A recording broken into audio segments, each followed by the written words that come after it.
പാളയം പച്ചക്കറി മാർക്കറ്റ് കല്ലുത്താൻ കടവിലേക്ക് മാറ്റുന്ന കോർപ്പറേഷൻ നിലപാടിനെതിരെ പ്രതിഷേധം ശക്തമാകുന്നു. മാർക്കറ്റ് പാളയത്ത് തന്നെ നിലനിർത്തണം എന്ന ആവശ്യം ഉന്നയിച്ചുകൊണ്ട് യൂത്ത് കോൺഗ്രസും സമരരംഗത്തേക്ക്. സമരപ്രഖ്യാപനം എം കെ രാഘവൻ MP ഇന്ന് ഉദ്ഘാടനം ചെയ്യും. വിവരങ്ങളുമായി മേഘ്നയുണ്ട്. മേഘ്ന, രണ്ട് തരത്തിൽ നമുക്ക് ഇതിനെ വിശകലനം ചെയ്യാൻ സാധിക്കും. ഒന്ന്, പാളയം മാർക്കറ്റ് എന്ന് പറയുന്നത് വർഷങ്ങളുടെ പാരമ്പര്യമുള്ള ഒന്നാണ്. 500-ലേറെ ചെറുകിട വൻകിട കച്ചവടക്കാരുള്ള ഒരു സ്ഥലമാണ്. ഇവരുടെ ഒരു പറിച്ചുനടൽ എന്ന് പറയുന്നത് എത്രമാത്രം പുനരധിവാസം സാധ്യമാകുമെന്നുള്ളത് ഒരു ഭാഗം. മറ്റൊരു ഭാഗം ചിന്തിക്കുകയാണെങ്കിൽ ഗതാഗത കുരുക്കിന് വലിയൊരു മാറ്റം അല്ലെങ്കിൽ വലിയൊരു ആശ്വാസമായിരിക്കും ഈ ഒരു മാർക്കറ്റ് മാറ്റുക എന്ന് പറയുന്നത്. രണ്ട് രീതിയിലും ഇതിനെ വിശകലനം ചെയ്യണം. എന്തൊക്കെയാണ് പക്ഷേ നമുക്ക് പങ്കുവയ്ക്കാനുള്ളത്? തീർച്ചയായും വിദ്യ, 60 വർഷത്തെ പാരമ്പര്യമുണ്ട് പാളയത്തെ പഴം പച്ചക്കറി മാർക്കറ്റിന്. മാത്രമല്ല 500-ലധികം ഷോപ്പുകളിലായി 1000-ലധികം കച്ചവടക്കാർ ഉപജീവന മാർഗവും ഈ പാളയം പഴം പച്ചക്കറി മാർക്കറ്റിലൂടെ തേടുന്നുണ്ട്.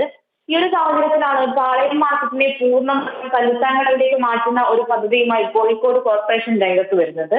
ഇതിനെതിരെ വലിയ രീതിയിലുള്ള സമരവും പ്രതിഷേധവുമാണ് കച്ചവടക്കാരുടെ ഭാഗത്തു നിന്നുണ്ടായത്. കാരണം വ്യാപാരികളുടെ പ്രധാനപ്പെട്ട ആരോപണം എന്ന് പറയുന്നത് പാളയം പോലൊരു കണ്ണായ ഭാഗത്ത് നിന്ന് പാളയം മാർക്കറ്റ് കല്ലുത്താൻ കടവിലേക്ക് മാറ്റുമ്പോൾ അവരുടെ കച്ചവട സാധ്യത ഇല്ലാതാക്കുന്നു എന്നുള്ളതാണ്. മാത്രമല്ല സ്ക്വയർ ഫീറ്റിന് 100 രൂപയും സെക്യൂരിറ്റി ചാർജായി മറ്റും പല ഫീസുകളും ഈടാക്കേണ്ടി വരുമെന്നും അത് അവരുടെ വരുമാനത്തെ ബാധിക്കുമെന്നുള്ള ആരോപണം കച്ചവടക്കാർ മുന്നോട്ട് വയ്ക്കുന്നുണ്ട്. മാത്രമല്ല അവർ കല്ലുത്താൻ കടവിലേക്ക് പാളയം മാർക്കറ്റ് മാറ്റുമ്പോൾ അവർക്ക് കൃത്യമായിട്ടും എല്ലാവർക്കും, അതായത് 500-ലധികം കച്ചവടക്കാർ പാളയം മാർക്കറ്റിൽ തെരുവ് കച്ചവടവും മുടി വാടകയ്ക്കെടുക്കുന്ന കച്ചവടവുമായി ഉണ്ട്.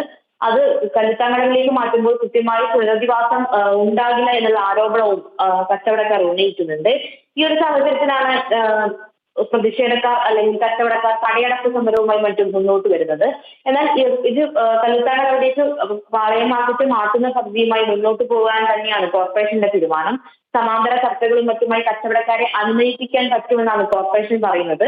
മാത്രമല്ല കോർപ്പറേഷൻ പ്രധാനമായും മുന്നോട്ട് വയ്ക്കുന്നത് കച്ചവടക്കാർ ആരോപിക്കുന്ന വലിയൊരു തുക മുറിവാടകയായി നൽകേണ്ടി വരുമെന്നത് കോർപ്പറേഷൻ തീരുമാനിച്ചിട്ടില്ല എന്നുള്ളത് കോർപ്പറേഷൻ മേയർ അടക്കം പറയുന്നു. മാത്രമല്ല പാളയം എന്ന് പറയുന്ന ഭാഗത്ത് അല്ലെങ്കിൽ പാളയം മാർക്കറ്റ് ഒരു വലിയ ഗതാഗത കുറിച്ച് നമ്മൾ എപ്പോഴും കാണാറുണ്ട്. ജനങ്ങൾക്ക് വലിയ രീതിയിൽ ബുദ്ധിമുട്ടാകുന്ന രീതിയിലാണ് പാളയം മാർക്കറ്റിൽ ഗതാഗത കുറിപ്പ് ഉണ്ടാവാറ്. ഈ ഒരു സാഹചര്യത്തിൽ ഗതാഗത കുറിപ്പിന് ഒരു ശാശ്വത പരിഹാരം എന്നുള്ളതാണ് പാളയം മാർക്കറ്റ് കല്ലുത്താൻ കടവിലേക്ക് മാറ്റുന്നത് കൊണ്ട് കോർപ്പറേഷൻ ഉദ്ദേശിക്കുന്നത്. മാത്രമല്ല അത്യാധുനിക സൗകര്യമുള്ള ഒരു മാർക്കറ്റാണ് കല്ലുത്താൻ കടവിൽ പണിതുകൊണ്ടിരിക്കുന്നത്. 200 വാഹനങ്ങൾക്ക് ഒരേ സമയം പാർക്ക് ചെയ്യാനും മറ്റുമായി വലിയൊരു കെട്ടിട സമുച്ചയം തന്നെയാണ് കല്ലുത്താൻ കടവിൽ പണിയുന്നത്.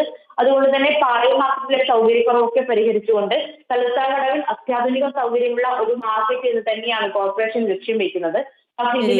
വ്യക്തമാണ്. പാളയം പച്ചക്കറി മാർക്കറ്റ് കല്ലുത്താൻ കടവിലേക്ക് മാറ്റുന്ന കോർപ്പറേഷൻ നിലപാടിനെതിരെ പ്രതിഷേധം ശക്തമാവുകയാണ്.